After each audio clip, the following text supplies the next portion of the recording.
आज बहुत सारे लोग कहते हैं कि हज़रत जब देखो जब आप लोग माजी की दास्तानें सुनाते रहते हो, गुजरे हुए ज़माने की कहानियाँ बताते हो, और जब देखो जब कहते हो पीछे पलटो, हम कितना पीछे पलटें। एक तो दुनिया वैसे भी हमें पिछड़ा होने का ताना दे रही है, बैकवर्ड होने का ताना दे रही है, आप लोग कह रहे हो और पीछे पलटो, हम कितना पीछे जाएं। आप अबू लहब को देखिए, अबू लहब मक्के का सरदार है, खूबसूरत है, खूबरू है, ओहदे मनसब वाला है, ख़ानदानी निस्बतें भी बड़ी हासिल हैं, मेरे हुजूर का करीबी रिश्तेदार है, आपका चचा लगता है। लेकिन फिर ये बंदा जब ईमान से महरूम होता है और मेरे हुजूर की लाई हुई शरीयत और आपकी सीरत पाक से ये मुंह मोड़ता है, तो देखिए कुरान क्या कहता है। कुरान कहता है तब्बत यदा अबी लहबिन व तब मा अगना अन्हु मालहु व मा कसब, कि अबू लहब तबाह बर्बाद हो गया, उसका माल उसको नहीं बचा सका, उसकी कुर्सी उसको नहीं बचा सकी, और उसका ओहदा और मनसब उसके काम नहीं आया। अबू लहब नाकामो नामुराद हो गया। लेकिन वहीं पर एक हबशे के रहने वाले बिलाल हैं, रंग काला है, समाज में कोई वैल्यू नहीं है, दुनिया के धुतकारे हुए गुलाम इब्ने गुलाम हैं। लेकिन यही बिलाल जब मुस्तफ़ा की चौखट पे आते हैं और बारगाहे मुस्तफ़ा से नूर लेकर के अपने आप को जब ये मुनव्वर करते हैं और अपनी ज़िंदगी को सीरत रसूल की रोशनी में जब दोबारा मुरतब करके हुजूर की अदाओं के मुताबिक एक एक अमल शुरू करते हैं ना, तो मेरे हुजूर मेराज पे जाते हैं और मेराज से लौट करके आते हैं तो कहते हैं बिलाल तुम ऐसा क्या काम करते हो कि तुम चलते ज़मीन पे हो मगर तुम्हारे कदमों की आहट अल्लाह की जन्नत में सुनाई देती है। बिलाल तुम क्या करते हो ऐसा, तुम्हारे कदमों की आहट मैंने अल्लाह की जन्नत में सुनी है। मेरे भाई हज़रत सैयदना बिलाल रज़ी अल्लाह ताला अन्हु की ये ज़िंदगी हमें आपको ये बताती है कि इस उम्मत की तरक्की, भलाई और कामयाबी ना मुस्तफ़ा की सीरत अपनाने में है।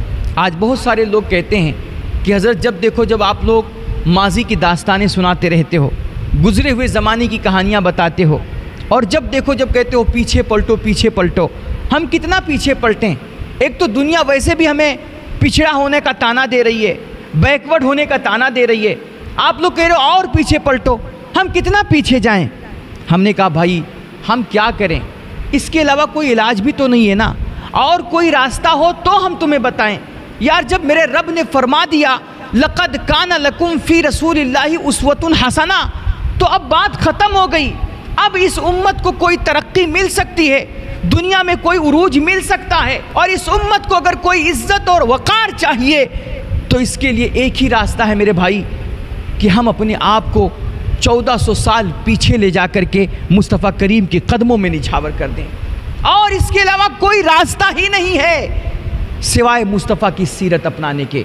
और ये मैं आज की अपनी बात सिर्फ नहीं कर रहा हूँ भाई, इस उम्मत पे जब भी कोई उफ्ताद पड़ी है ना, ये उम्मत जब भी मुसीबतों का शिकार हुई है और ये परेशानियों में घिरी है, तो हर दौर के हर ज़माने के उलमा ने, मुफक्किरीन ने, दानिश्वरों ने इसके लिए एक ही इलाज बताया है कि प्यारे हबीब को पुकार, प्यारे नबी का नाम ले, दामने मुस्तफ़ा में आ, पाए रसूल थाम ले। अल्लाह का कुरान इरशाद फरमा रहा है मन युतिइल्लाह व रसूलहु फ़क़द फ़ाज़ फ़ौज़न अज़ीमा, कामयाबियाँ उसी को मिला करती हैं जो रब रसूल की इताअत किया करता है, जो मुस्तफ़ा के नक्शे कदम पे चला करता है और हुजूर की सीरत को अपने लिए उसवे नूर बनाया करता है। आज हम लोग दुनियादारों के पास इज़्ज़तें ढूंढ रहे हैं, कोई चापलूसी करके इज़्ज़त हासिल करना चाह रहा है, कोई रोब जमा करके इज़्ज़त हासिल करना चाह रहा है, कोई अपनी ताकत और दौलत दिखा करके इज़्ज़त हासिल करना चाह रहा है। लेकिन मैं कहा करता हूँ मेरे भाई, अगर आपको पानी चाहिए ना पानी, तो पानी आपको दरिया से मिलेगा, सहारा से कभी पानी नहीं मिल सकता है। अगर आपको इज़्ज़त चाहिए ना, तो इज़्ज़त दरे मुस्तफ़ा से मिलेगी, दुनियादारों के पास से कभी आपको इज़्ज़त नहीं मिल सकती है। कुरान कहता है लिल्लाहिल इज़्ज़तु वलिर्रसूल वलिलमुमिनीन, इज़्ज़त दो ही जगह से आपको मिल सकती है, या तो रब रसूल की बारगाह से इज़्ज़त मिलेगी, या तो रब रसूल के मानने वालों के पास से आपको इज़्ज़त मिलेगी। और आला हज़रत फरमाते हैं नकीरैन करते हैं ताज़ीम मेरी, अल्लाह अकबर। तुम दुनियादारों के कदमों में बैठ करके उनकी चापलूसियाँ करके इज़्ज़त हासिल करना चाह रहे हो, मेरे इमाम फरमाते हैं नकीरैन करते हैं ताज़ीम मेरी, अल्लाह के मुकर्रब फरिश्ते भी मेरे सामने आकर के हाथ बांध करके अदब से खड़े होते हैं। क्यों? नकीरैन करते हैं ताज़ीम मेरी, या रसूल अल्लाह फिदा तुझ पे हो के ये इज़्ज़त मिली है। मेरे भाई, मोहम्मद अरबी की इताअत और पैरवी ना इंसान को और कौमों को दुनिया आखिरत में सुरखरू कर दिया करती है। देखो हज़रत बिलाल रज़ी अल्लाह ताला, मैं उनकी बात कर रहा था।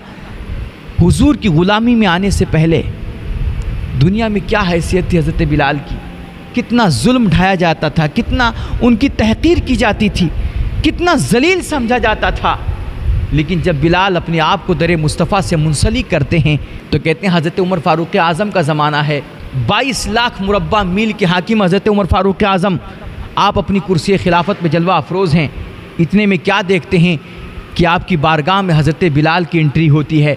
जैसे हज़रत उमर फ़ारूक आज़म की नज़र हज़रत सैयदना बिलाल रज़ी अल्लाह ताला अन्हु पे पड़ती है, 22 लाख मुरब्बा मील का हाकिम हज़रत उमर अपनी कुर्सी छोड़ करके खड़े हो जाते हैं। हज़रत बिलाल की ताज़ीम में, उनके अदब में, हज़रत बिलाल जब ये मंज़र देखते हैं ना, उनकी आँखों में आंसू आ जाते हैं और अर्ज़ करते हैं कि अमीरुल मोमिनीन, आप मुझ ग़ुलाम के लिए उठ कर के खड़े हो गए, मुझे इतनी इज़्ज़त दे रहे हैं। हज़रत सैयदना उमर फ़ारूक आज़म बढ़ करके उनका हाथ पकड़ते हैं और उनके हाथों को बोसा देते हैं और ला करके अपनी कुर्सी पे बिठाते हैं और कहते हैं बिलाल, तुम कोई आम ग़ुलाम नहीं हो, तुम मेरे नबी मुस्तफ़ा के ग़ुलाम हो।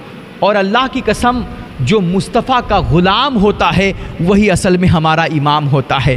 कि मोहम्मद से वफ़ा तूने तो हम तेरे हैं, ये जहाँ चीज़ है क्या लौहो कलम तेरे हैं। खुदा की कसम, मोहम्मद की ग़ुलामी दुनिया आखिरत में इंसान को सुरखरू कर देती है, ये दोनों जहान में इंसान को इज़्ज़तें दिलाती हैं। मेरे भाई, आज था जो हम जलील हो रहे हैं, यह उम्मत मारी मारी फिर रही है। आज दुनिया की नज़र में इसकी कोई औकात नहीं, कोई हैसियत नहीं है और समाज में हमारा कोई वैल्यू नहीं है। वजह इसकी ये है कि तरीक़े मुस्तफ़ा को छोड़ना है वजह बर्बादी, इसी से कौम दुनिया में हुई बेइक़्तिदार अपनी। इसलिए हमें करनी है शहंशाह बतहा की रज़ा जोई, हमें करनी है शहंशाह बतहा की रज़ा जोई। वो जो अपने हो गए तो रहमत परवरदिगार अपनी, अपनी इज़्ज़त चाहते हो, अपना वक़ार चाहते हो, कोई दुनिया और आखिरत की कामयाबी और सुरखुरी हासिल करना चाहते हो, आओ दरे मुस्तफ़ा से लग जाओ, अल्लाह तुम्हें दोनों जहान की इज़्ज़तें और भलाइयाँ नसीब फरमा देगा। कहते हैं हज़रत आमिर बिन आस रज़ी अल्लाह ताला अन्हु, ये जब मिस्र के फतूहात के सिलसिले में लश्कर लेकर के रवाना हुए ना मदीना मुनव्वरा से, तो कहा जाता है कि आप जिस शहर से भी होकर के गुज़र रहे थे, जिस इलाके से गुज़र रहे थे, आगे आगे आपका लश्कर चलता था और पीछे पीछे आपकी कामयाबियाँ दौड़ती थीं। जिस इलाके से भी गुज़रते वो इलाका फतह हो जाता, जिस शहर से भी होकर के गुज़रते वो शहर मुस्तफ़ा का कलमा पढ़ करके मुसलमान हो जाता। हज़रत अम्र बिन आस जिधर से भी जा रहे हैं, पूरा इलाका, पूरा शहर फतह हो रहा है, कुफ्र के ईवानों में ज़लज़ले आ रहे हैं, किले बड़े बड़े फतेह हो रहे हैं। लेकिन चलते चलते आप एक किले के पास पहुँचे, उस किले का नाम गालिबन बुइस नाम का किला था। आप वहाँ पहुँचे, बड़ा मजबूत किला था। आपने वहाँ पहुँच करके बड़ी जद्दोजहद की, बड़ी कोशिशें की। 8000 की फ़ौज थी हज़रत आमिर बिन आस के पास, बड़ी कोशिशें की ना। आपने उस किले का मुहासरा तो कर लिया, लेकिन काफ़ी दिन गुजर गए, वो किला नहीं फतेह हो रहा था। अब ये परेशान हुए कि आखिर वजह क्या है, मैं जिधर से भी आया, जिस इलाके से भी आया, चुटकियों में मैंने इलाके बड़े बड़े फतेह कर लिए, ये किला नहीं फतह हो रहा है। काफ़ी गौर किया लेकिन वजह भी समझ में नहीं आई। तो इन्होंने बिल आखिर हज़रत सैयदना उमर फ़ारूक आज़म के पास एक ख़त लिखा और ख़त लिख करके एक कासिद को रवाना किया। कासिद वो ख़त लेकर के हज़रत उमर फ़ारूक आज़म के पास पहुँचा। हज़रत सैयदना उमर फ़ारूक आज़म ने जब वो ख़त पढ़ा तो आप भी हैरान हो गए कि ये कैसे हो सकता है कि लश्कर इस्लाम का हो, मुस्तफ़ा का कलमा पढ़ने वाला हो और लड़ाई भी हक़ व बातिल की हो और इतनी बड़ी फ़ौज हो और अल्लाह मुस्तफ़ा करीम के लश्कर को फतह ना दे, जीत ना मिले हमें। ये कैसे हो सकता है? अगर 1000 कोशिशों के बावजूद कोई किला अगर फतह नहीं हो रहा है काफिरों का, तो इसकी एक ही वजह है कि इस लश्कर से मेरे मुस्तफ़ा की कोई अदा छूट रही है, इनसे कोई मुस्तफ़ा करीम की सुन्नत तर्क हो रही है, बाकी इसके अलावा और कोई वजह हो ही नहीं सकती है। तरीक़े मुस्तफ़ा को छोड़ना है वजह बर्बादी, इसी से कौम दुनिया में हुई बेइक़्तिदार अपनी। कहा ज़रूर इस लश्कर से मेरे मुस्तफ़ा की कोई सुन्नत छूट रही है। आपने फ़ौरन जवाबी ख़त लिखा और उसी कासिद को देकर के आपने रवाना किया। वो कासिद जवाबी ख़त लेकर के हज़रत अम्र बिन आस के पास पहुँचा। हज़रत अम्र बिन आस ने अपने लश्कर का जायज़ा लिया तो देखा, आपको पता चला कि यकीनन वो जो हज़रत अम्र बिन आस का लश्कर था वो पहले मिसवाक का आदी था। मेरे हुजूर की जो सुन्नत है, इस सुन्नत की पाबंदी किया करता था, लेकिन जंगी मसरूफियात की वजह से कुछ दिनों से इस सुन्नत की अदायगी में उस लश्कर से तसाहुली हो जाती है, थोड़ी गफलत हो जाती है, सुस्ती हो जाती है। हज़रत सैयदना अम्र बिन आस ने फ़ौरन अपने लश्कर को हुक्म दिया कि जाओ कहीं से भी मिसवाक हासिल करो और सारे लश्कर के लोग आज मुस्तफ़ा की सुन्नत को अदा करें और फ़ौरन इसी वक्त मिसवाक करें। अल्लाहु अकबर। देखिए मेरे भाई, सुन्नत मुस्तफ़ा की बरकतें क्या होती हैं, और इताअत रसूल और हुजूर के उसवे हसना की पैरवी में अल्लाह उम्मत को कैसी सरफराजियाँ और फ़तह और नुसरत और कामयाबियाँ अता फरमाता है। कहते हैं हज़रत सैयदना अम्र बिन आस रज़ी अल्लाह ताला अन्हु का जो लश्कर था, 8000 का लश्कर है, उन सब ने मिल करके एक साथ हुजूर की सुन्नत मिसवाक करना शुरू कर दिया। अब जो किलों में बंद काफिर कौम थी ना, उसकी नज़र जब इस इस्लामी लश्कर पे पड़ी, देखा सब लोग मतलब अपने दांत को साफ कर रहे हैं। मिसवाक का तो वो लोग कभी तसव्वुर भी नहीं उनके यहाँ था कि मिसवाक क्या चीज़ है।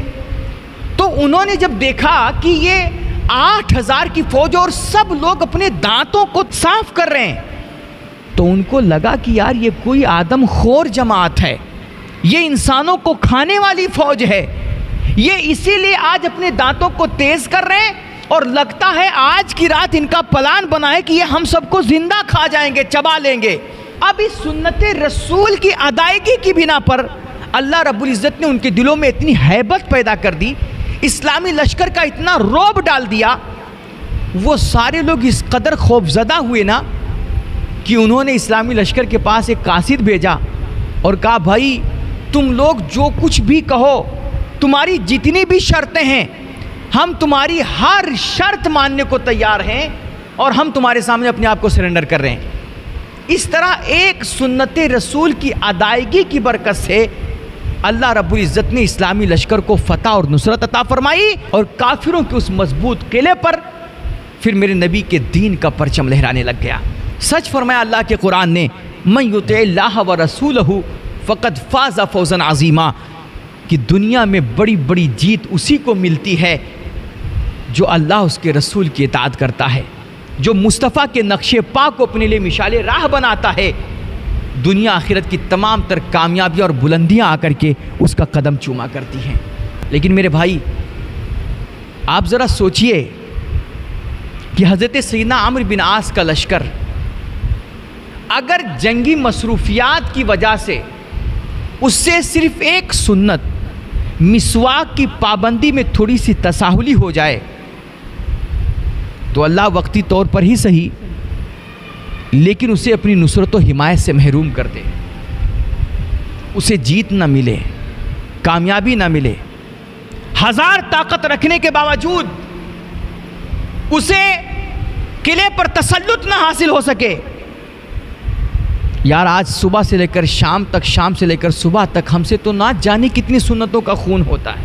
और यार सुन्नत तो सुन्नत है, यहाँ फ़र्ज़ नमाजों की भी लोग पाबंदी नहीं कर रहे हैं। यहाँ जो चीज़ें हम पर वाजिब कर दी गई हैं वो भी हम नहीं कर पा रहे हैं। आप सोचिए हज़रत सैयदना अम्र बिन आस का लश्कर अगर सिर्फ उससे एक सुन्नत की अदायगी में तसाहुली हो जाए तो अल्लाह उसे अपनी नुसरत व हिमायत से महरूम कर दे।